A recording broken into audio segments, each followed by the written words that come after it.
जी class अस्सलाम वालेकुम। वालेकुम अस्सलाम मैम। क्या हाल चाल है? लगवा ली है वैक्सीनेशन सबने? No ma'am. यूनिवर्सिटी वापस आने का कोई प्लान नहीं है? आना है वापस। वैक्सीनेशन क्यों नहीं लगवाई? लगवा लो, कंपलसरी हुआ हुआ यूनिवर्सिटी में आने के लिए। Yes ma'am.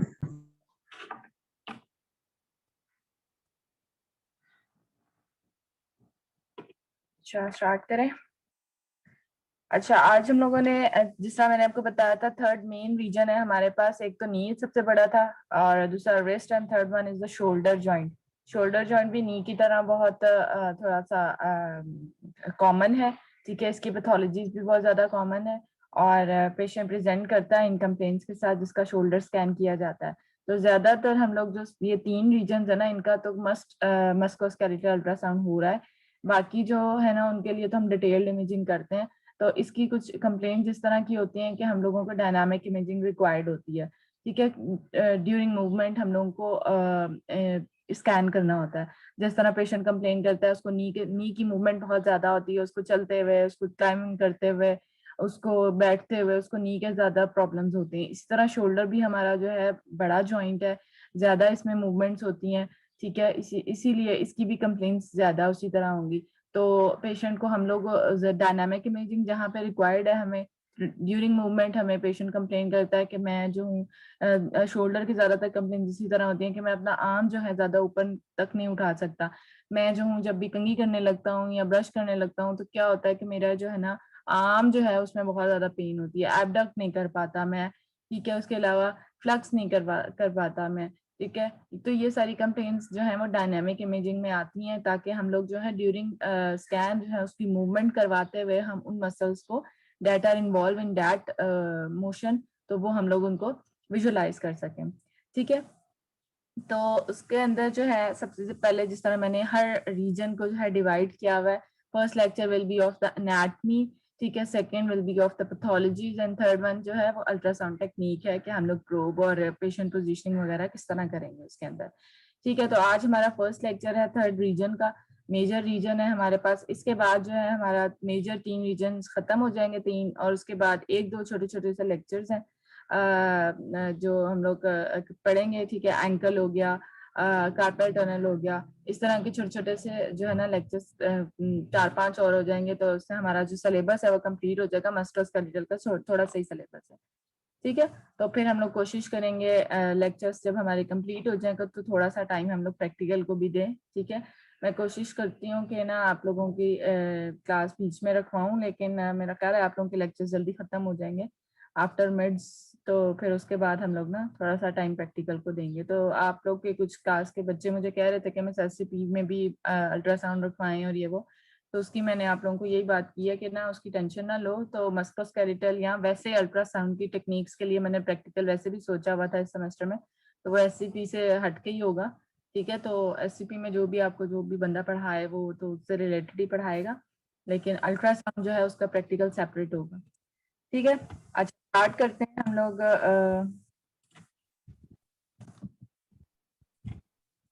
ठीक है, मस्कुलोस्केलेटल अल्ट्रासाउंड जो है उसमें शोल्डर जॉइंट की सबसे पहले हम लोगों ने एनाटमी पढ़नी है। सबसे पहले हम लोग एनाटमी उस जॉइंट की जो है जितनी भी बोन्स हैं दैट मेक्स द जॉइंट, उनको हम पढ़ते हैं कि कौन कौन सी जो हमारे पास बोन्स हैं शोल्डर के अंदर जो हमारा शोल्डर जॉइंट बना रही हैं। आप लोग एनाटमी पढ़ते आ रहे हो, फर्स्ट सेमेस्टर सेकंड सेमेस्टर में एनाटमी वगैरह पढ़ते आ रहे हो, इसमें कोई पढ़ने वाली वो ऐसी कोई है नहीं, हम लोग सिर्फ रिवाइज कर रहे हैं कि हमें पता है कि कौन सी जो बोन्स हैं वो मिलके हमारे पास शोल्डर जॉइंट बना रही हैं। कौन कौन सी बोन्स हैं जो शोल्डर जॉइंट में है?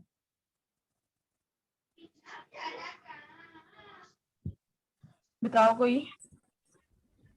Ma'am humerus,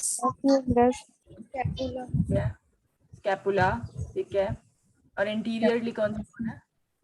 clavicle.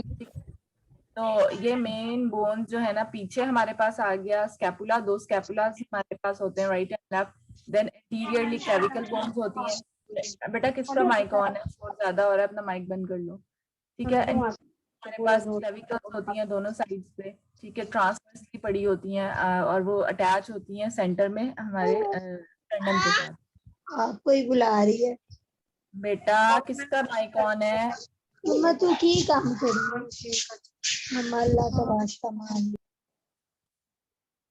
आप लोगों को समझ ही नहीं आती है बात की, या पता ही नहीं चलता कि आप लोगों का माइक ऑन है, पता नहीं सुन रहे होते हो कि नहीं सुन रहे होते।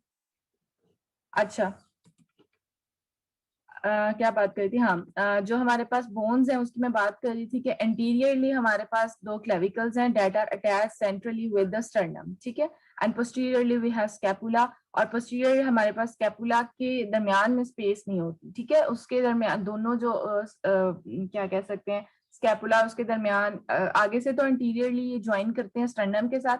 आप अगर उसको ऊपर से व्यू करो, ठीक है, एक्सियल हम लोग इसको अगर स्लाइड्स में इसको देखें तो हमारे पास ये इनकम्प्लीट सर्कल है, ठीक है, एंटीरियरली तो वो स्टर्नम के साथ ज्वाइन कर रही है क्लेविकल, बट पोस्टीरियरली स्कैपुलास दोनों एक राइट और लेफ्ट साइड पे हमारे हैं लेकिन ज्वाइन नहीं कर रहे हैं सेंटर से, दिस इनकम्प्लीट सर्कल। तो दिस इनकम्प्लीट सर्कल को हम लोग शोल्डर गर्डल कहते हैं या पेक्टोरल गर्डल कहते हैं, ठीक है। This is composed of two main component on either side, one is the scapula posteriorly and clavicle anteriorly, ठीक है। फिर हमारे पास है this incomplete ring is open in the back between the two scapula and complete in the front at the clavicle are connected with the sternum in the mid line, जो कि मैंने अभी आपको बताया कि इस सर्कल को अगर हम लोग देखें ऊपर से व्यू करें तो वी नो के पोस्टीरियरली हमारे स्कैपुलास हैं, anteriorly we have clavicles that are joined with the sternum in the mid, ठीक है। तो this is an incomplete ring जो कि posterior, this incomplete ring is known as shoulder girdle. If I ask what are the bones that makes the shoulder girder, you should know कि हमारे पास posteriorly दो scapulas हैं that are not attached, interiorly we have clavicles that are attached with the sternum in the midline, ठीक है, posteriorly they are not attached, so they will make an incomplete ring that is known as shoulder girder। Clear हो गया? Shoulder girder से आगे यहाँ पे हम उसकी बोन्स देख लेते हैं। ये हमारे पास क्या है? स्कैपुला, देन इंटीरियरली हमारे पास क्लेविकल एंड जो लेटरली है हमारे पास ह्यूमरस है, बट शोल्डर गर्डर के अंदर ह्यूमरस का कोई काम नहीं है। शोल्डर गर्डर के अंदर scapula and clavicle makes the shoulder girder, ठीक है। ये जो ऊपर कंप्लीट सी रिंग आपको नजर आ रही है, यूं सर्कल सा बनता है, ठीक है, ये स्टर्नम के साथ आगे अटैच होती हैं दोनों क्लेविकल, तो यहाँ से ये क्लोज हो जाता है, तो ये यूं करके सर्कल आके यहाँ पे खत्म होता है, तो there is this gap between the two scapula, so this incomplete ring is known as shoulder girder, ठीक है। ये हमारे पास दोनों क्या कहते हैं एंटीरियर पोस्टीरियर व्यू है। Axial view of the shoulder from the above, अगर हम ऊपर देखें तो ये देखो, अगर स्कैपुला हमारे पास पोस्टीरियरली पड़ा हुआ था तो स्कैपुला के अंदर दो जो है हमारे पास प्रोसेसेस होते हैं, एक कोराकोइड प्रोसेस होता है, एक एक्रोमियम प्रोसेस होता है, ठीक है। ये हमारे पास आगे क्लेविकल है, ठीक है, this spine is known as coracoid and this is the acromium process, ठीक है। इनके दरमियान हमारे पास ये जो व्हाइट येलो कलर की लाइंस नजर आ रही हैं, दीज आर द लिगामेंट्स। एक मिनट बेटा,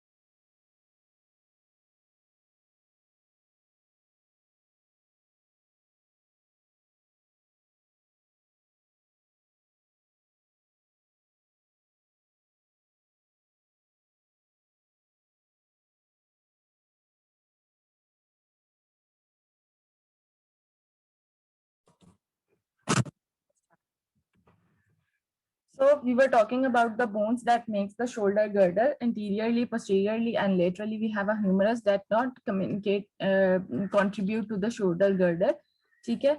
अब हम लोग वन बाय वन इनको पढ़ते हैं और डिटेल में कि उसके ऊपर कौन कौन से प्रोसेसेस होते हैं और कौन से लिगामेंट्स होते हैं जो इन बोन्स को ज्वाइन करके हमारे पास इनको ज्वाइन करते हैं और हमारे पास ज्वाइंट बनाते हैं, ठीक है। तो हम लोग जिस तरह हर एनाटमी में पढ़ते हैं कि सबसे पहले हम बोन्स पढ़ते हैं उस जॉइंट की, ठीक, बोन्स के बाद हम लोगों ने उन बोन्स को कैसे वो यूनाइट कर रहा है, कौन से लिगामेंट्स उनको यूनाइट करने, वो लिगामेंट्स हम लोगों ने पढ़ने होते हैं। देन हम लोग देखते हैं कि उस जॉइंट के ऊपर हमारे पास टेंडन्स अगर हैं तो कोई टेंडन्स कौन से हैं, और फिर हमें पता है कि उस जॉइंट के ऊपर हमारे पास कौन कौन सी मूवमेंट्स होती हैं, ठीक है, उन मूवमेंट्स में कौन से मसल्स जो हैं वो इन्वॉल्व होंगे, एबडक्शन, एडक्शन, फ्लेक्शन, एक्सटेंशन, ये सारी जो मूवमेंट्स हैं ये हमारी शोल्डर जॉइंट के ऊपर होती हैं। तो कौन से मसल्स इन्वॉल्व होंगे जो ये वाली मूवमेंट स्पेसिफिक करवाएंगे, ठीक है। तो उन मसल्स का हमें पता होना चाहिए, बिकॉज पेशेंट इफ कंप्लेन कि हम मुझे इस मूवमेंट में प्रॉब्लम हो रही है, तो वी शुड नो कि ये मूवमेंट कौन सा मसल करवाता है, ठीक है। मैंने इसके अंदर टेबल बना दिया आगे, तो वो आप एक दफा देख लेना, ठीक है। अदरवाइज ये इतना मुश्किल नहीं है, हमें सिर्फ पता है कि 4 बोन्स है, 3 बोन्स है इसके अंदर, स्कैपुला, क्लेविकल और ह्यूमरस लिगामेंट, उस लिहाज से फिर हम देख लेते हैं। अच्छा, पोस्टीरियर कंपोनेंट, अब पोस्टीरियर कंपोनेंट में we note there is a scapula, triangular shape bone है, पोस्टीरियरली हमारे शोल्डर गर्डर पे पड़ी होती है, और इसके अगर पार्ट्स देखें तो 2 पार्ट्स हैं इसके, एक द एक्रोमियन प्रोसेस और दूसरा कोरोकाइड, जो कि मैंने अभी पिछले इमेज में आपको दिखाया था, ठीक है। Spine of the scapula which courses obliquely across the upper third of the bone to the head of the scapula, which consists of 2 processes. Number 1 is the acromion process and the other one is the coracoid process. जब आप anatomy पढ़ते थे तो anatomy lab में जाते थे आप लोग, वहां पे जो पढ़ी होती हैं चीजें आप देखते थे इनको? No ma'am. क्यों नहीं पढ़ी थी? एनाटमी लैब आप लोगों के लिए बनाई हुई है, वहां मैम पढ़ी है, स्पॉटिंग की है हम लोगों ने। पॉटिंग पढ़ी है ना आप लोगों ने, तो वहां पे बोन्स वगैरह पढ़ी होती हैं, तो आपने देखा होगा स्कैपुला को उठा के किस तरह की बोन होती है, नहीं, ठीक है, स्कैपुला को हम लोगों ने किस तरह, ठीक है, तो वो सारी चीजें आप लोगों ने पढ़ी हुई है, हमें पता है कि स्कैपुला किस तरह की शेप होती है उसकी, उसको अगर आपने उठा के खुद देखा हो, ठीक है। तो एनाटमी में बार बार कहती हूँ कि इमेजिंग वालों की एनाटमी बहुत अच्छी होनी चाहिए। आप लोगों को अगर रियल में चीजें पता है ना, आप लोगों को बोन्स पता है, आप एनाटमी लैब हर टाइम आपके लिए खुली हुई है, आप लोग जाओ वहां पे, देखो बोन्स, देखो वहां पे किस तरह की उसकी शेप होती है, कैसे कैसे उसकी मतलब कहाँ पे टिब्रोसिटीज हैं, कहाँ से वो डिप्रेशन है, ये जहन में लाओ, ताकि आप लोग जब इमेज करो तो आपको नॉर्मल एनाटमी पढ़ाओ। फिर उसके बाद में कहती होती हूँ जब जो सॉफ्ट टिश्यूज हैं उनकी आप लोगों को एटलीस्ट कंसिस्टेंसी, मतलब किस तरह की वो डेंस टिश्यू है, सॉफ्ट टिश्यू है, क्योंकि हम लोगों ने इमेजिंग करनी है, तो हम लोग उसी का उस लिहाज से उसकी एक्ोजेनिसिटी या उसकी जो हम लोग रेडियो पे को हमें जिस तरह की उसकी अपेरेंस होती है वो हमें नजर आती है, ठीक है। तो वो जो है वो हम लोग उसकी डेंसिटी के ऊपर ही उसको डिफरेंट उसमें देख रहे होते हैं। तो जब ये क्या कहते हैं कुर्बानी वगैरह होती है जानवर की, तो उसके जो जितने भी स्ट्रक्चर्स होते हैं उनको कोशिश क्या करो रीड करने की, या मैं छोटे होते बहुत करती होती थी, पढ़ती होती थी, देखती होती थी, उनको देखा करो ट्रेकिया किस तरह का होता है, बीच में कार्टिलेज लगी होती है, ठीक है, और वो किस तरह का हम लोगों का उसमें होता है। मेरे अब्बू को तो चीजें निकाल के मुझे देते थे, हार्ट दे दिया, हार्ट को जो है मैं काट के देखती होती थी, चैम्बर्स देखो, इस तरह जो है ना हमें चीजों का पता चलता है, लिवर की, किडनी को कट करके देखो, ठीक है, उसके अंदर हमें नजर आएगा कैलसिस किस तरह के होते हैं, पेल्विक जो सिस्टम है किस तरह का बनता है। तो एटलीस्ट आप लोग जो आंखों से देखी हुई चीज रियल नहीं होती है ना, बेटा किसका माइक फिर ऑन हो गया है? हसनैन आसिफ,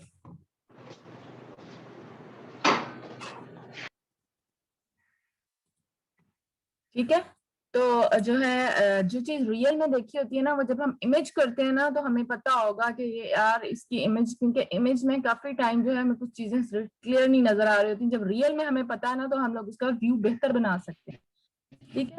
अच्छा, बैक टू द पॉइंट, हम लोग थे कि स्कैपुला जो है वो रियल में किस तरह का होता है, उसके 2 प्रोसेसेस होते हैं, एक एक्रोमियम प्रोसेस, दूसरा कोराकॉइड प्रोसेस, ठीक है। अच्छा, देन हमारे पास क्या है, एक्रोमियम प्रोसेस किस जगह पे होता है, एक हमारा एक्रोमियम प्रोसेस है, दूसरा हमारा क्लेविकुलर कोराकॉइड प्रोसेस है। तो उसके साथ अटैचमेंट होगी हमारे किनकी, लिगामेंट्स की। तो वो कौन से लिगामेंट्स हैं, वो नेम से हम भी आपको बताते हैं कि ये वाले लिगामेंट्स इनको ज्वाइन करेंगे तो this that ligament. Acromion process forms the tip of the shoulder and articulates with the clavicle at the acromioclavicular joint, ठीक है, that is a broad flat plate of the bone continuous with the spine of the scapula, Acromion process lies superiorly to the glenohumeral joint, ठीक है, provides the attachment for several muscles of the arm and chest. कोरोकाइड दूसरा है जो कि हमारे पास, अगर देखा ना आपने स्कैपुला के, तो दो इस तरह करके स्पाइन से बन रहे, तो दूसरा कोरोकाइड है that projects from superior aspect of the neck of the scapula and lies anteriorly to the glenohumeral joint. ये जो है हमारे पास superior to the glenohumeral joint है and that is the anterior to the glenohumeral joint. What is glenohumeral joint? हमारे पास humerus bone है laterally, वो attach किस तरह होगी इस जॉइंट शोल्डर गर्डल के साथ to make a shoulder joint complete, ठीक है। पहले ये दो हम लोगों ने प्रोसेसेस पढ़ लिए हैं. These are joined by the coracoacromial ligament. जो कोराकाइड प्रोसेस और एक्रोमियन प्रोसेस के दरमियान लिगामेंट है, जो मैंने शुरू की एक इमेज जो कि एक्सियल व्यू था, उसके अंदर आपको येलो कलर की लाइंस नजर आ रही थी, जहां पे इन दोनों प्रोसेसेस को सेंटर में एक लिगामेंट में ज्वाइन किया हुआ था. नेम से ही बता रहा है कोराकोएक्रोमियन, जो कोराकॉइड को और एक्रोमियम प्रोसेस को यूनाइट कर रहा है. That ligament is known as coracoacromial ligament to form a continuous protective arch over the shoulder joint. अच्छा, अब आ जाओ, शोल्डर गर्डर कंप्लीट हो गया. हमें पता है posteriorly we have a scapula, anteriorly clavicle makes a shoulder girdle. किस तरह शोल्डर गर्डल बनाते हैं, और उसके अंदर स्कैपुला के दो प्रोसेसेस होते हैं, ठीक है. इंटीरियरली एंड पोस्टीरियरली, सुपीरियरली जो है वो ग्लेनोह्यूमेरल से वो एक्रोमियम प्रोसेस होता है, और एंटीरियरली टू द ग्लेनोह्यूमेरल हमारे पास कोराकॉइड होता है. तो दोनों को आपस में कौन सी लिगामेंट अटैच करेगा? कोराकोएक्रोमियन लिगामेंट. यहाँ तक कंप्लीट. अब आ जाओ शोल्डर ज्वाइंट, ठीक है. Between the two processes of the scapula sits the glenoid cavity, a hollow depression. आप देखो एनाटॉमी आप रिवाइज कर रहे हो, पिक्चर को ज़हन में लाओ. ये गर्डल बन गया, साइड्स पे हमारे पास ह्यूमरस ने अटैच होना है, तो ह्यूमरस के लिए कोई डिप्रेशन होना चाहिए ना, हॉलो कैविटी होनी चाहिए, जहाँ पे जाके ह्यूमरस का जो हेड है वो जाके फिक्स होगा, ठीक है. तो वो ग्लीनोइड कैविटी कहलाती है, that hollow depression which articulates with the head of the humerus to form the shoulder joint. Shoulder girdle हो गया. अब शोल्डर ज्वाइंट कैसे बनेगा? शोल्डर ज्वाइंट बनेगा ह्यूमरस से और शोल्डर गर्डल से, ठीक है. तो ये तीन बोन्स हमारी मिलके शोल्डर ज्वाइंट बनाएंगी. तो ह्यूमरस कैसे अटैच होगा? जो हमारा शोल्डर गर्डल का लेटरल पार्ट था, जो कि थोड़ा सा डिप्रेस था, हॉलो कैविटी थी, उसके अंदर ग्लीनोइड कैविटी के अंदर उसका हेड जो है वो आके फिक्स होगा. So the head of the humerus and the glenoid cavity of the scapula articulates to form a ball and socket joint. आपको पता है ball and socket joint कैसा होता है, ठीक है, and known as the glenohumeral joint. अच्छा, फिर हमारे पास ये जो हेड है ह्यूमरस का, that will attach into the glenoid cavity. वहां पे एक लेब्रम होता है, ठीक है, जिसको ग्लीनोइड लेब्रम कहते हैं. What is this? This is a fibrocartilage ligament. ये जिस तरह बाकी लिगामेंट्स होते हैं, ये थोड़ा सा समझ लो कि सर्कुलर एक होता है रिंग की फॉर्म में. ग्लीनोइड कैविटी के अंदर एक फाइब्रोकार्टिलेज लिगामेंट वहां पे होगा. तो ये क्या होगा, इसका जो हेड है ना वो इसके अंदर आके फिक्स हो जाएगा, ताकि ये हमारे पास एक जॉइंट प्रॉपर एक बना सके, ठीक है. इस लिगामेंट को, ह्यूमरस को समझ लो कि ह्यूमरस किस चीज से अटैच होता है with the glenoid cavity. It's a glenoid labrum. Labrum क्या है? इट्स अ फाइब्रोकार्टिलेज लिगामेंट है, ठीक है. वो रिंग की तरह होता है और उस कैविटी के अंदर इस तरह रिंग में पड़ा होता है, और आके जो है उसका हेड ह्यूमरस का उसमें अटैच हो जाएगा, ठीक है. तो glenoid labrum, what is it? It's a fibrocartilage wedge shape ligament attach along the margin of the glenoid cavity, ठीक है. Forming a ring which serves to make the cavity deeper. This increase the stability of the glenohumeral joint and cushions the humeral head, ठीक है. तो ये क्या provide कर रहा है आपको? स्टेबिलिटी प्रोवाइड कर रहा है and cushioning to the humeral head. ये लिगामेंट है, ठीक. ये अगर आप देखो, एक मिनट बेटा,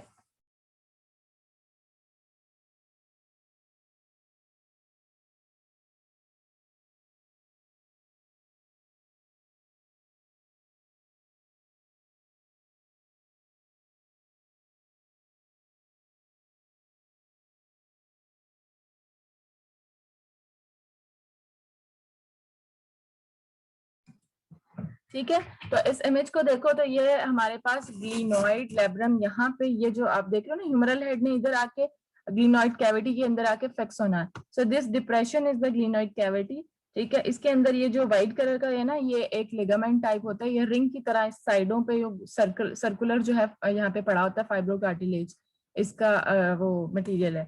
ठीक है, तो ये हमारे पास क्या होगा, इस लेब्रम के अंदर, क्लिनोइड लेब्रम के अंदर जो है ह्यूमरल हेड आके फिक्स होगा।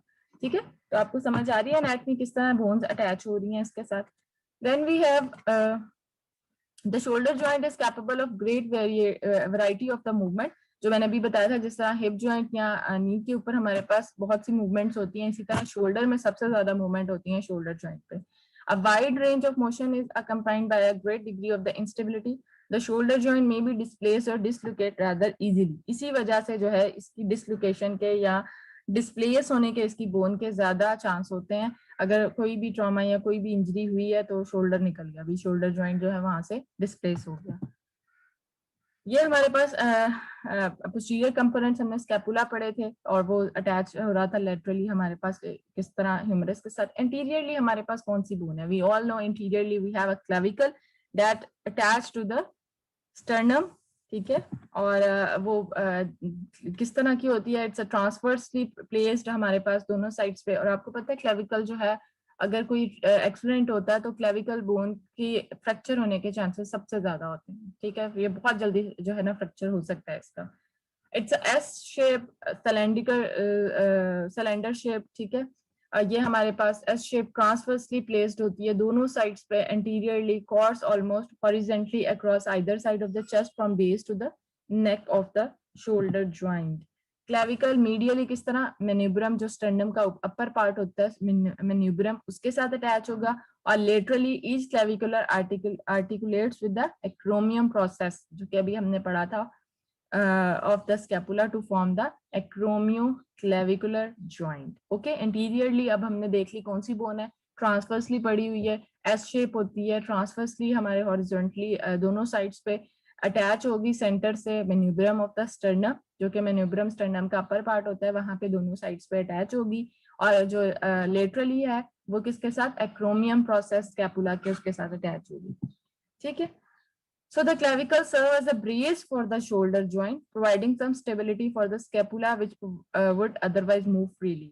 It also serve as an attachment for several muscles of the arm, chest and back. फिर आ गया हमारे पास humerus. The humerus is a hemispherical articular surface is bordered by the anatomical neck of the humerus. हमारी जो नेक है उसकी जो समझ लो हेड है किसका, ह्यूमरस का, that will attach with the scapula, जो उसका ग्लिनोइड कैविटी है उसके अंदर आके फिक्स होगा।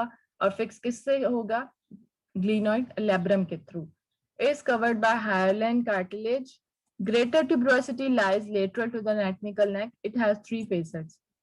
अगर आप लोगों ने इसकी भी एनाटॉमी इसको रियल में देखा है, अगर ह्यूमरस बोन को, तो आपने देखा होगा इसकी 2 ट्यूबरोसिटीज होती हैं, ग्रेटर ट्यूबरोसिटी एंड लेसर ट्यूबरोसिटीज। ठीक है, मैं आगे डायग्राम में दिखाती हूँ। This is the greater tuberosity. ये हेड अगर है गोल सा बिल्कुल, तभी तो ये बॉल एंड सॉकेट जॉइंट बनाता है। ये अटैच होगा हमारे उस ग्लिनोइड कैविटी के अंदर। ठीक है, फिक्स हो जाएगा उसके अंदर। ये जो पीछे हमारे पास थोड़ा सा उभार सा हमें नजर आ रहा है, this is the greater tuberosity या ग्रेटर ट्यूबरकल इसको कहते हैं। ये हमारे पास नेक है, anatomical neck. This is surgical neck. ठीक है, ये ग्रेटर ट्यूबरोसिटी अगर हम पोस्टीरियर से देखें ये, और लेसर ट्यूबरोसिटी ये। ठीक है, जो अंदर इस साइड पे जो होगी ना वो लेसर, और उनके दरमियान में एक ग्रूव बनता है। ठीक है, this groove is very important. यहाँ पे एक इंपॉर्टेंट मसल की अटैचमेंट होती है। ठीक है, वो अभी हम आगे पढ़ते हैं। ठीक है, तो there is a groove between the greater tuberosity and the lesser tubercle. ठीक है, इन दोनों के दरमियान। फिर सेंटर में हमारे पास ये डेल्टॉइड ट्यूबरोसिटी है, सेंटर से थोड़ा सा ये बाहर की तरफ हो। नीचे जो है वो हमारे पास मीडियल एंड लेटरल, और ये हमारे अटैच होंगे जो रेडियस और अल्ना के साथ। ठीक है, तो हमारे कंसर्न में अभी शोल्डर जॉइंट में यही ये वाला पार्ट है ऊपर, और इसके साथ जो मसल्स हैं वो हम लोग इसकी पढ़ते हैं। अच्छा, greater tuberosity has 3 facets, the superior, middle and posterior. ठीक है, तो इनके बस आप लोगों ने ये याद करना है कि ग्रेटर ट्यूबरोसिटी हैज 3 फेसेट्स, और इनके ऊपर, तीनों के ऊपर 3 मसल्स की, टेंडन्स की अटैचमेंट्स होती है। ठीक है, वो 3 टेंडन्स कौन से हैं, सुपीरियर नाम याद करने हैं। सुपीरियर फेसेट के ऊपर सुप्रास्पाइनेटस, मिडल के ऊपर हमारे पास इंफ्रास्पाइनेटस, और पोस्टीरियर फेसेट के ऊपर हमारे पास टीरीज माइनर टेंडन। ठीक, सुपीरियरली ऐसे याद रखो, सुपीरियर फेसेट के ऊपर सुप्रास्पाइनेटस, मिड इंफीरियर जो हमारे पास उससे थोड़ा सा नीचे आ जाओ फेसेट पे मिडल पे, तो उसके ऊपर इंफ्रास्पाइनेटस, एंड थर्ड जो पोस्टीरियरली पड़ा होगा वहां पे teres minor tendon. This is important point. ठीक है. Greater tuberosity has 3 facets and insertion of 3 tendon. अब आ जाए lesser tuberosity, lies interior to the humeral head, जो कि अभी हमने पिक्चर में देखा है. ठीक है. इसके ऊपर कौन से टेंडन की इंसर्शन होगी? Subscapularis tendon. क्लियर हो गया. 3 मसल हमारे 3 टेंडन्स हमारे हो गए. ग्रेटर टिब्रोसिटीज के ऊपर हमारे सबसे ऊपर जो है वो याद करना, superiorly, middle and posteriorly. Superiorly supra, center में इंफीरियर पे जो आ गया इंफ्रा नेम से है, and posteriorly we have teres minor. और हमारे लेसर टिब्रोसिटी के ऊपर कौन सा टेंडन है? सबस्कैपुलरिस. सिर्फ याद करने वाली चीजें हैं, टेंडन्स कौन से. फिर दोनों लेसर और ग्रेटर टिब्रोसिटी के अंदर मैंने अभी आपको बताया था देयर इज अ ग्रूव.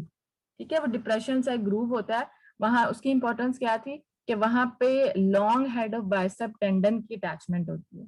ठीक है. ये bicipital groove lies between the greater and lesser tuberosity, it normally occupied by the long head of bicep tendon. अब अभी तक हम लोगों ने कितने मसल टेंडन्स पढ़ लिए हैं? 4 वो और ये एक 5वां. ठीक है. Long head of bicep. ये 5 मसल मिलके क्या बना, टेंडन्स मिलके बनाते हैं हमारे पास रोटेटर कफ. रोटेटर कफ का वर्ड आपने सुना होगा बहुत, कि रोटेटर कफ इंजरी हो गई है, पार्शियल रोटेटर कफ टियर है, एक complete rotator cuff tear. What is rotator cuff? Rotator cuff जो है हमारे पास एक स्टेबलाइजर है शोल्डर जॉइंट का. क्या करता है? ये जो सारे टेंडन्स हैं ये मिलके हमारे पास शोल्डर जॉइंट को स्टेबलाइज करते हैं ताकि डायनामिक मूवमेंट हो सके. क्योंकि एक मूवमेंट नहीं होती, बहुत सारी मूवमेंट होती है शोल्डर जॉइंट के ऊपर. तो ये सारे जितने भी हमारे पास मसल्स हैं, जो कि हम अभी पढ़ते हैं, कि जो अगर मैं पूछूं रोटेटर कफ किन मसल्स किन टेंडन से मिलके बनता है, तो आपने वो रोटेटर कफ टेंडन्स याद करनी है. ठीक है. अभी हमने इंसर्शन याद कर ली है उनकी कि कहाँ कहाँ वो अटैच होते हैं, और वो आगे हम टेबुलर फॉर्म में भी, टेबल में भी मैंने आपको बता दिए, तो वो याद करना ईजी हो जाएगा. बट रोटेटर कफ का क्या मेन इंपॉर्टेंस क्या है? ये डायनामिक स्टेबलाइजर है शोल्डर जॉइंट का. ये सारे टेंडन्स हैं. ठीक है. The static stabilisers are the shoulder joint capsule and the labral complex including the glenohumeral ligament. अब ये रोटेटर कफ के कौन कौन से मसल आ गए हैं? ये rotator cuff compromise of the 4 muscles and their muscular tendinous attachment. Number 1 subscapularis. Supraspinatus कहाँ अटैचमेंट थी? अभी हमने पढ़ा था सुपीरियर एस्पेक्ट ऑफ द, वहां पे जो हमारा सुपीरियर फेसेट था. ठीक है. ग्रेटर टिब्रोसिटी का. फिर हमारे पास इंफ्रास्पाइनेटस कहाँ था? मिडल में. फिर हमारे पास टीरीज माइनर था, वो कहाँ था? Posteriorly. And long head of bicep bicipital groove के अंदर. और एक सबस्कैपुलरिस है. ये हमारे पास ये जो मसल्स हैं, ये टेंडन्स मिलके हमारे पास क्या बनाते हैं? Rotator cuff. This is a table जो कि मैं आपको बता रही थी कि याद करना इजी हो जाएगा. Supraspinatus, infraspinatus, teres minor, subscapularis and long head of bicep, ये 5 मिल के हमारे पास रोटेटर कफ बनाते हैं. रोटेटर कफ बहुत इंपॉर्टेंट है. आगे जब हम लोग इसकी पैथोलॉजीज पढ़ेंगे तो रोटेटर कफ की पैथोलॉजीज ही ज्यादा पढ़ेंगे. तो आपको पता हो कि रोटेटर कफ में कौन कौन से मसल्स हैं. ठीक है. और उनका ये ओरिजिन इंसर्शन है और इनका फंक्शन. मोस्ट इंपॉर्टेंट फंक्शन आपको पता हो कि इस मसल का ये फंक्शन है, ताकि हमारे पास अगर पेशेंट आया है, और मैं ये पूछ भी सकती हूँ उसके अंदर एमसीक्यूज या कुछ उसके अंदर, कि if a patient can not abduct his humerus, abduct. ठीक है. तो मोस्ट प्रोबेबली उसके क्या प्रॉब्लम हो सकता है? तो you should know function of supraspinatus is abduction. So patient complains abduction के साथ कर रहा है कि वो एबडक्ट नहीं कर पा रहा, तो उसका सुप्रास्पाइनेटस में भी टेंडन टियर हुआ हो. ठीक है. तो रोटेटर कफ में जब देखें तो these 4 muscles have importance in dynamic stabilization या मूवमेंट के अंदर हमारी. तो ये जो रोटेटर कफ है इसको आपने अच्छे से याद करना है. रोटेटर कफ के कौन से टेंडन्स हैं और उनका फंक्शन क्या है और इनकी अटैचमेंट्स क्या हैं. ठीक है. अच्छा. Long head of bicep, as we all know, कि अभी हमने जिस तरह पीछे पढ़ा था कि जो हमारे पास ग्रूव बन रहा है between the lesser and the greater tuberosity, वहां पे ये आके जो है ना वहां पे पड़ा होता है. So the long head of bicep originate at most superior portion of the glenoid at the supraglenoid tubercle and glenoid labrum. ठीक है. The long head of bicep is intra-articular but extra-synovial. From its origin, the tendon, which averages 9 centimeter in length, ठीक है, ये long head of bicep की बात कर रहे हैं। अगर हम उसकी लेंथ कंप्लीट देखें तो it is 9 centimetre in length, courses obliquely across the top of the humeral head into the basipital groove, where it measures a maximum of 4.7 mm in depth. So the depth is 4.7 mm and the length is 9 centimeter. किसकी? basipital groove की, ठीक है। Then we have basipital groove के अंदर क्या है? Within the basipital groove, the bicep tendon is restrained by the transverse humeral ligament. अब वो वहां पे अटैच किस तरह हो रहा है? जो ट्रांसवर्सली हमारे पास एक लिगामेंट है, दैट इज ह्यूमरल लिगामेंट, वो उसको जो है ना क्या कहते हैं, उसको स्टेबल कर रहा है उस जगह पे जहाँ पे वो ग्रूव के अंदर उसकी प्लेसमेंट है।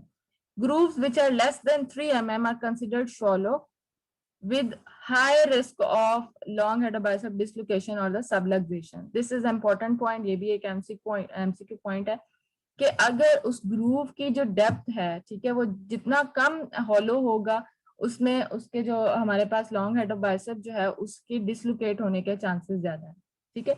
जितना वो डीपर होगा, डेप्थ में ज्यादा होगा, वो उतना स्टेबल होगा, उतना वो फिक्स हो जाएगा उसके अंदर, तो उसके डिसलोकेट होने के चांसेस कम होते हैं।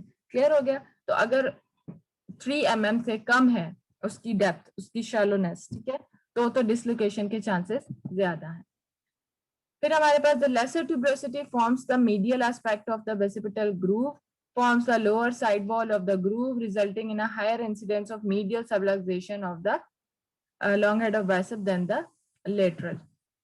लिगामेंट्स आ जाओ, दो तो पढ़ लिए थे। एक हमारे पास क्या है, कौन कौन सा जो पूरे शोल्डर जॉइंट पे लिगामेंट्स है? कोरेकोह्यूमेरल लिगामेंट जो कोराकोइड प्रोसेस ऑफ ह्यूमरस को ज्वाइन कर रहा है, ग्लिनोह्यूमेरल लिगामेंट जो ग्लिनोइड कैविटी के अंदर जो लेब्रम है, हमारा जो लेब्रम था जिसके अंदर ह्यूमरस हेड ने आके फिक्स होना है, वो उस लिगामेंट को ग्लिनोह्यूमेरल लिगामेंट कहते हैं, या फिर हमारे पास वो ग्लिनोलेब्रम कहलाता है। ट्रांसवर्स ह्यूमेरल लिगामेंट ये किसको स्टेबल करता है? जिस तरह अभी हमने लास्ट स्लाइड में पढ़ा था, लॉन्ग हेड ऑफ बाइसेप, ठीक है। फिर हमारे पास ग्लिनोइड लेब्रम, वही एक फाइब्रो कार्टिलेज है हमारे पास जो कि फिक्स करेगा किसको? ये ह्यूमरस, ठीक है। अब कोरेकोह्यूमेरल लिगामेंट क्या है? कोराकोइड प्रोसेस से ह्यूमरस पे आ रहा है एक ligament, a broad band of connective tissue that connects the coracoid process of the scapula to the greater tubercle of the humerus.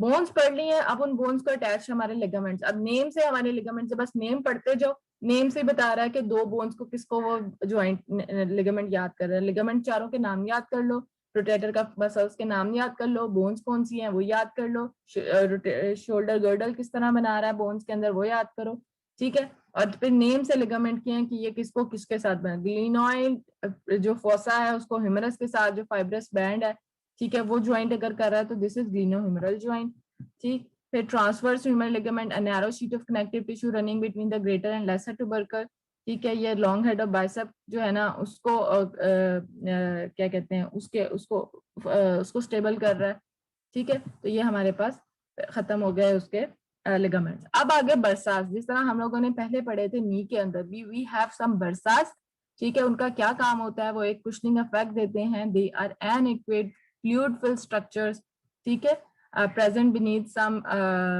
Muscles जो कि उसकी फ्रिक्शन को रिड्यूस कर सकते हैं। मूवमेंट में बहुत ज्यादा ये मसल्स इन्वॉल्व होते हैं, ज्यादा मूवमेंट होती है, तो ये मसल्स उतना ही मूव करने की वजह से इनके टीयर होने के चांसेस ज्यादा है। तो अल्लाह ताला की तरफ से हमारे पास इस जगहों पे अल्लाह ने बरसास कुछ रखे हुए हैं ताकि ज्यादा मूवमेंट की वजह से वो आपस में टीयर होने के चांसेस कम हो, ठीक है। इसी तरह नी के अंदर जो बरसास हमने पढ़े थे, इसी तरह शोल्डर के अंदर नेम से आपको बता रही हैं कि जो जो मसल्स हैं उनके बीनीथ हमारे पास ये बरसास पड़े हुए। नाम याद कर लो, सब स्कैपुलर बरसा, सब डेल्टोइड बरसा, सब एक्रोमियल बरसा एंड सब कोराकोइड। ये नाम से आपको बता रहे हैं, सब मींस बीनीथ दैट स्ट्रक्चर हमारे पास ये बरसा पड़ा हुआ, ठीक है। अब located between the joint capsule and the tendon of the sub scapular muscles, ये बरसास जो है ना बस उनकी पोजीशंस बताई हुई है कि किस किस जगह इनके नेम से आपको बता रही हूँ।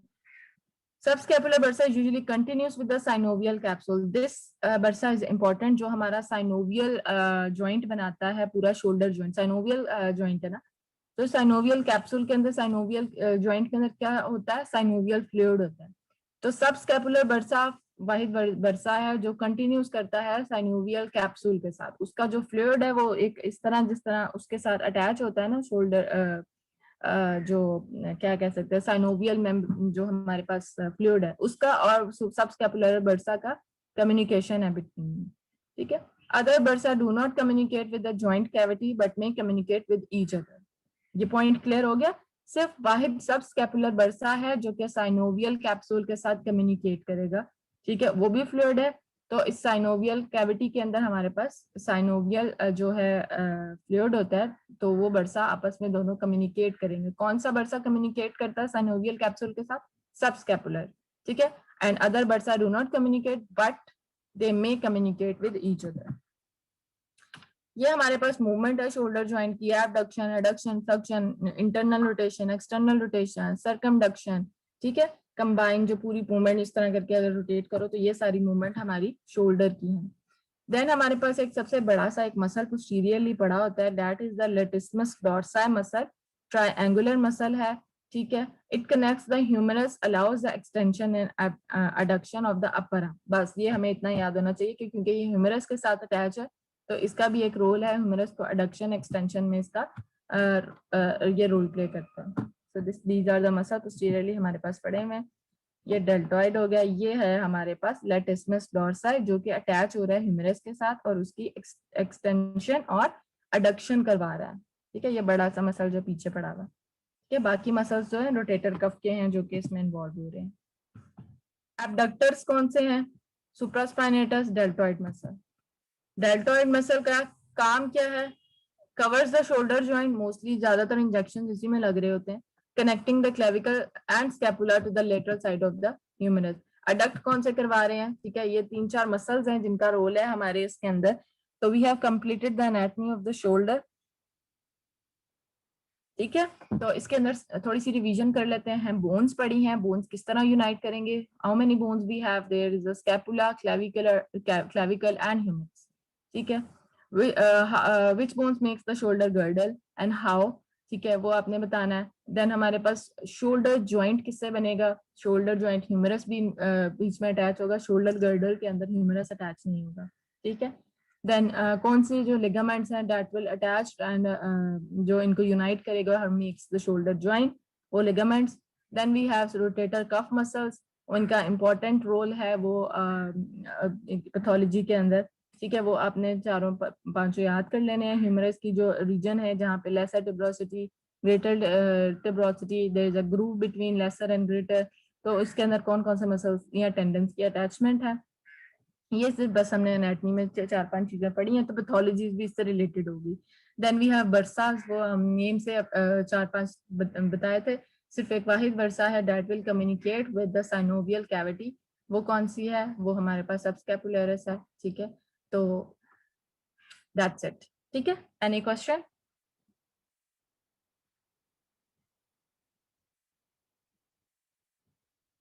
मैम हाँ जी, ये एक्स्ट्रा साइनोवियल इंट्रा साइनोवियल का क्या मतलब है? जो हमारी साइनोवियल कैविटी होती है, आप भी कुछ बोलियो, ठीक है। जो हमारी साइनोवियल कैविटी है उसके आपने क्या पूछा? एक्सटर्नल और इंटरनल कैविटी जो होती है हमारी साइनोवियल, ठीक है। साइनोवियल एक कैविटी होती है, साइनोवियल फ्लूइड उसके अंदर होगा, जो उसके आउटसाइड होगा that is known as extra, and जो इंटरनल होंगे वो इंटरनल होंगे स्ट्रक्चर्स, ठीक है। तो साइनोवियल में इंटरनल स्ट्रक्चर हो सकते हैं? इंटरनल स्ट्रक्चर्स होते हैं कौन से? हमने साइनोवियल हाइपरट्रॉफी पढ़ी थी ना एक, वो क्या है? Synovial membrane okay ma'am, okay जो एक्सक्रीट कर रही है साइनोवियल फ्लूइड को, ठीक है। तो साइनोवियल जो फ्लूइड है वो आता कहाँ से है? साइनोवियल जो लाइनिंग है हमारे पास, तो वहां से ही तो फ्लूइड बनता है, और वो हमारे साइनोवियल कैप्सूल के अंदर जो फ्लूइड है वो आता वहीं से। साइनोवियल हाइपरट्रॉफी हमने पढ़ी, तो साइनोवियल मेम्ब्रेन का जो है बड़ा इंपॉर्टेंट रोल है, ठीक है।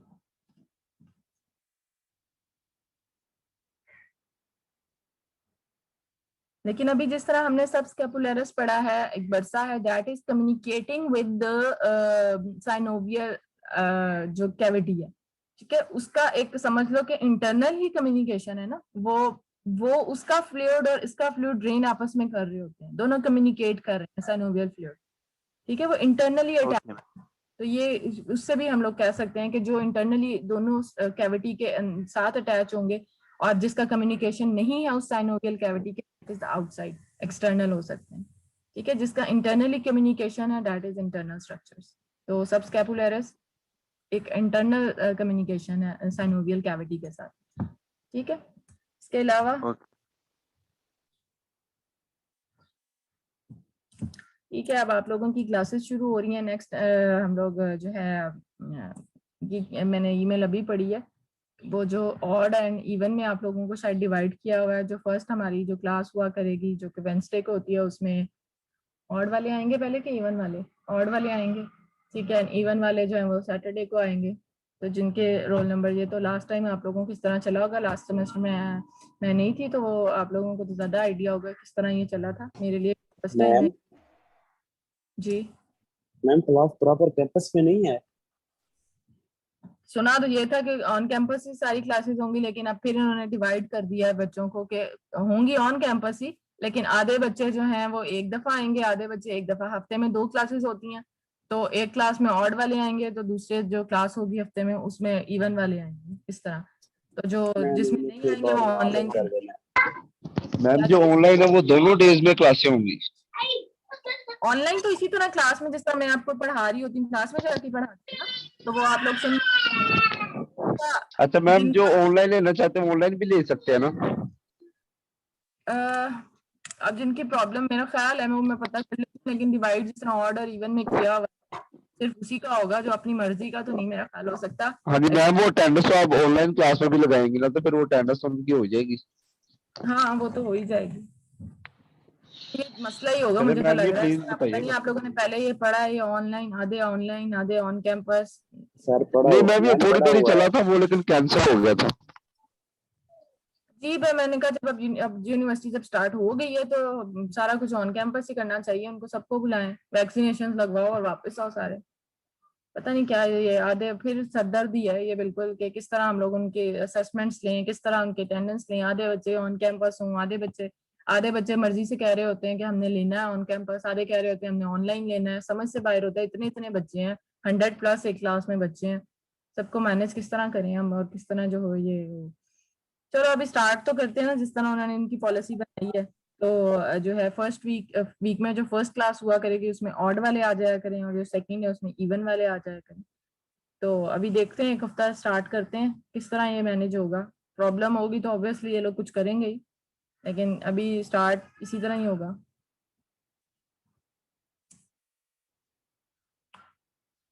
ठीक है। तो मैम मैंने लास्ट लेक्चर में से एक क्वेश्चन पूछना था। लास्ट कौन सा लेक्चर था? हाँ जी पूछो। रेस्टोरेंट वाला। मैम आपने बताया था कि जब हम लॉन्गिट्यूडनल स्कैन करते हैं तो हम रेस्टोरेंट की मूवमेंट भी करवाते हैं, वो चेक करते हैं। हाँ जी। तो जब हम मूवमेंट करा रहे होते हैं उससे हमारा प्रोब नहीं हिल जाता, या फिर प्रोब की वजह से मूवमेंट रिस्ट्रिक्ट नहीं होती? बिल्कुल भी नहीं, प्रोब बिल्कुल नहीं हमने मूव करनी है। आप खुद देखो, अगर जब आप अपनी आर्म के ऊपर, रिस्ट के ऊपर अपनी प्रोब रखो और अटैच करो उसको स्किन के साथ, ठीक है, आपने एक हाथ से जो है प्रोब को रखा हुआ, that is attach to your skin. ठीक, अब आप खुद अपना हाथ के ऊपर हाथ रख के देखो कि रिस्ट के ऊपर समझ लो कि आपने एक हाथ रखा है अपना और वो प्रोब है। अब अपने फिंगर्स को मूव करो, हाथ को नहीं मूव करो, फिंगर्स को ऊपर नीचे मूव करो।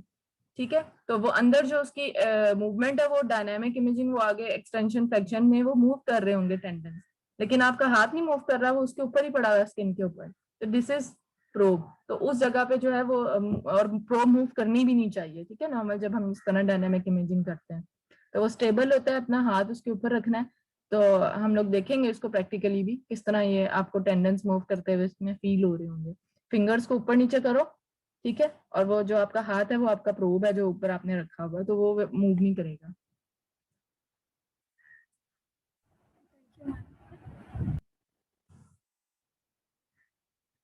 इसी तरह जब हम पैनोरामिक इमेजिंग करते हैं उसमें क्या होता है, प्रोब को हमने मूव करके पूरे व्यू को हमने एक लैंडस्केप जो व्यू है हमारा उसको एक ही इमेज के ऊपर लेके आना होता है। उसके अंदर भी बड़ी केयर की जरूरत होती है कि क्या हमने प्रोब को बिल्कुल सीधा लेके आना, थोड़ा सा भी इधर उधर हिला ना तो वो ओवरलैप हो सकता है इमेज हमारा। ठीक है, ये भी हम देखेंगे उसके ऊपर अभी, लेकिन हमारे पास जो मशीन है उसके अंदर ये पैनोरामिक इमेजिंग वाला फंक्शन नहीं है, बट मैं वैसे ट्राई करूंगी कि किस तरह मूव करता है, किस तरह हम इसकी इमेज बनाते हैं, वो उसके ऊपर भी दिखाऊंगी। ठीक है, प्रैक्टिकल भी यूं ही कर लेंगे कि मतलब अगर ऑड इवन में है तो एक दिन हम लोग जो बच्चे ऑड वाले हैं, जब हमारे लेक्चर्स खत्म हो जाएंगे तो ऑड वाले बच्चे जिस दिन आए उस दिन हम उनका करवा लेंगे प्रैक्टिकल, इवन वालों की जिस दिन क्लास हुआ करेगी, और उस दिन हम लोग जो है ना उनके साथ प्रैक्टिकल कर लेंगे। ठीक है, वो भी यूं ही अब डिवाइड करते हैं, पता नहीं क्या हिसाब है इवन का। जी मैम अगर साथ साथ ही थोड़ा थोड़ा इनका बता दिया करें, उधर ही मशीन तो पड़ी हुई है यूनिवर्सिटी में, क्या बता दिया करो, उनको साथ साथ ही थोड़ा सा ना बता दिया करें, उधर मशीन तो पड़ी हुई है ना, तो प्रैक्टिस करवा दिया करें लेक्चर के बाद। मशीन हम लोग लैब में रख दी है, हम लोग कैसे जाएं जब क्लास में, क्लास तो जहाँ लें फिर उसके बाद मशीन पड़ी है, वो ऊपर उन्होंने लैब जो 4th फ्लोर पे बना दी है उधर जाके मशीन रख दी है। ठीक है, तो वो अब हम ड्यूरिंग क्लास तो नहीं वहाँ पे जा सकते, लेकिन क्लास के बाद जो है ये सारी चीजें हम लोग ना पढ़ेंगे इंशाल्लाह, थोड़ा सा रिवाइज भी करते जाएंगे ताकि आप लोग जो पहले पढ़ चुके हुए हो, क्योंकि सिर्फ हमने मस्कुलोस्केलेटल नहीं देखना, आप लोगों को जनरल वो भी स्कैनिंग भी दिखानी है, क्योंकि आप लोगों ने वो पढ़ लिया, रीजनल भी पढ़ लिया, जनरल भी पढ़ लिया, अल्ट्रासाउंड पढ़ लिया ना, दोनों सब्जेक्ट। तो जी वो मैम। आप लोगों को कोई भी नहीं कुछ चीज पता होगी तो हम वो चीजें भी जनरली पूरी प्रैक्टिकल रखेंगे। तो सिर्फ मस्कुलोस्केलेटल तो थोड़ा सा ही है, वो तो हम देख ही लेंगे जल्दी। हमारे पास एक ही प्रोब है, वैसे तो हाई फ्रिक्वेंसी लीनियर प्रोब यहाँ पे नहीं है, लीनियर प्रोब है, उससे जितना गुजारा हो सका हम करेंगे। हाई फ्रिक्वेंसी में ऑब्वियसली वो डेडिकेटेड होती है मस्कुलोस्केलेटल के लिए। तो जिस तरह मैंने आपको लास्ट टाइम बताया था कि हम लोग एक कॉन्फ्रेंस रखेंगे 3 डेज की, तो मैं कोशिश करूंगी कंपनी से ना हम अच्छी मशीनें जो है ना वहाँ पे डिस्प्ले करवा सकें, ताकि उनको आप लोग एक दफा देखो। ये कंपनीज वाले अपनी मशीन जो है ना डेमो पर्पस के लिए इधर उधर रखते होते हैं, हॉस्पिटल्स में भी और डॉक्टर्स के लिए भी, देखने के लिए कि क्या क्या नई चीजें आ रही हैं। तो उनसे कोशिश करेंगे हम अच्छी मशीन्स भी लें, ताकि अच्छे फंक्शंस का भी आपको बीच में आइडिया हो कि किस तरह होती है। लेकिन अभी आप बेसिक चीजें तो देख लो, फिर हम एडवांस की तरफ भी आ जाएंगे। तो बेसिक में यही स्कैनिंग और प्रोब हैंडलिंग, नोवोलॉजीज, ये चीजें अभी हम स्टार्ट करेंगे। ठीक है, वैसे टाइम हुआ करेगा तो इंशाल्लाह फिर हम लोग इन बिटवीन आवर लेक्चर्स जो हैं कोशिश करेंगे कि टाइम एक्चुअली मैनेज नहीं होता, 1 घंटे की तो क्लास होती है, उसमें फिर किस तरह मैनेज हो। पूरी ऊपर लैब में जाके नीचे बेसमेंट में क्लास होती है आपकी, बेसमेंट में नहीं फर्स्ट फ्लोर पे शायद, क्या पता नहीं, अभी देखो क्या अरेंज होता है ऑन कैंपस।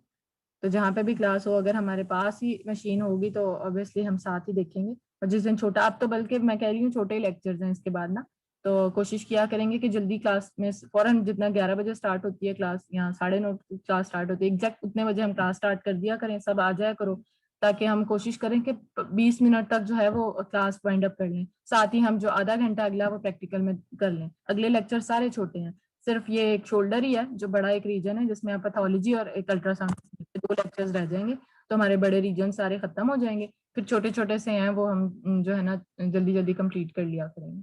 ठीक है, तो उसमें कोशिश करेंगे साथ प्रैक्टिकल करने की। ठीक है, कोई क्वेश्चन इससे अलावा कुछ और बात करनी है?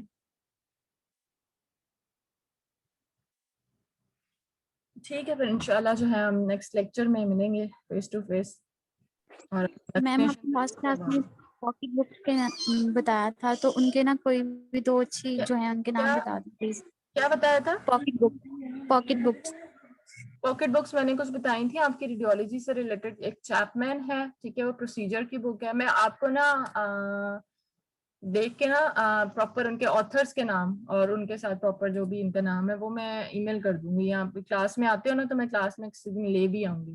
ठीक है, वहाँ के मेरे पास यूनिवर्सिटी में ही पड़ी हुई है टेबल के ऊपर बुक्स कुछ ना, तो मैं आपको दिखा भी दूंगी, तो आप ऑथर के भी नेम उनको देख लेना, जो क्योंकि एडिशंस तो चेंज होते रहते हैं। ठीक है, तो मस्कुलोस्केलेटल मेरे पास कोई बुक ऐसी है नहीं अच्छी। आप कोशिश करो, जो कि मैंने एक रेडियोलॉजी की बुक बताई है, उसकी रेडियोलॉजी कह रही हूँ, अल्ट्रासाउंड की बुक बताई है रेक्विजिट, उसके अंदर में भी हो। रेक्विजिट के अंदर ना सारे रीजन्स हैं, आपके एब्डोमेन के, आपके सुपरफिशियल स्ट्रक्चर्स, आपका डॉपलर भी उसके अंदर है। एक ही बुक बहुत अच्छी है अल्ट्रासाउंड की, रेक्विजिट, वो ले लो अभी के लिए। तो अगर आपने एडवांस अगर कुछ आगे करना है, फिर हम डेडिकेटेड बुक्स उसकी तरफ लेके, अगर अल्ट्रासाउंड में जाना है तो वो फिर 4-5 बुक्स आपको लेनी पड़ेंगी। MRI में जाना है तो उसके लिए हर चीज, हर बुक जिसकी जिसमें स्पेशलाइजेशन हो, जिसका शौक है, तो और अभी से ही जिसका जिस मोडालिटी में शौक है तो वो जरा सोच के रखे, क्योंकि उसी में फिर आप रिसर्च करो तो बेहतर है। मैं उन्हीं बच्चों को वही कहती होती हूँ कि आपका रिसर्च टॉपिक उस मोडालिटी में ही होना चाहिए जिसमें आगे आपने परस्यू करना है, आपने उसमें हायर एजुकेशन की तरफ जाना है। अगर आप अल्ट्रासाउंड में करना है, MRI में करना है, ठीक है, तो आपका टॉपिक भी उसी से रिलेटेड हो। आप जब रिसर्च करोगे, आप जब पेशेंट डाटा लोगे वहां से उस मोडालिटी का, तो आपको ईजी हो जाएगा वो सारा। ठीक है, तो कोशिश अभी से ही करो कि आप एक इंटरेस्ट का ले लो मोडालिटी, और उसी को ही आगे जो है ना रिसर्च में लेना, और आगे उसी में स्पेशलाइजेशन करना, उसी में आगे ट्रेनिंग करना, तो आपके लिए एक स्पेशलाइज्ड फील्ड बन जाएगी।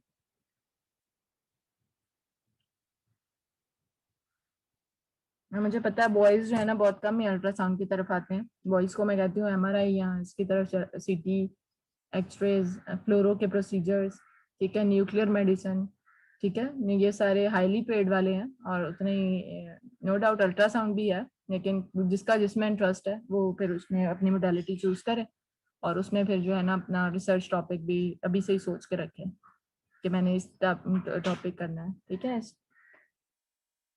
ठीक है, फिर इंशाल्लाह अगली क्लास में मुलाकात होगी। टेक केयर बेटा, अल्लाह हाफिज। अल्लाह हाफिज मैम। अल्लाह हाफिज मैम। अच्छा, आपकी क्लास में आमिर शौकत कोई है बच्चा? नहीं है, पता नहीं वो उसकी अटेंडेंस शुरू से मेरे पास एब्सेंट में आ रहा है। उसे पता नहीं है या वो क्लास नहीं ले रहा, क्या मसला है? सब एब्सेंट्स ही आ रही हैं उसकी शुरू से ही। आमिर शौकत है कोई? चलो ठीक है, फिर इंशाल्लाह बाद में बात करते हैं। अल्लाह हाफिज। अल्लाह हाफिज मैम।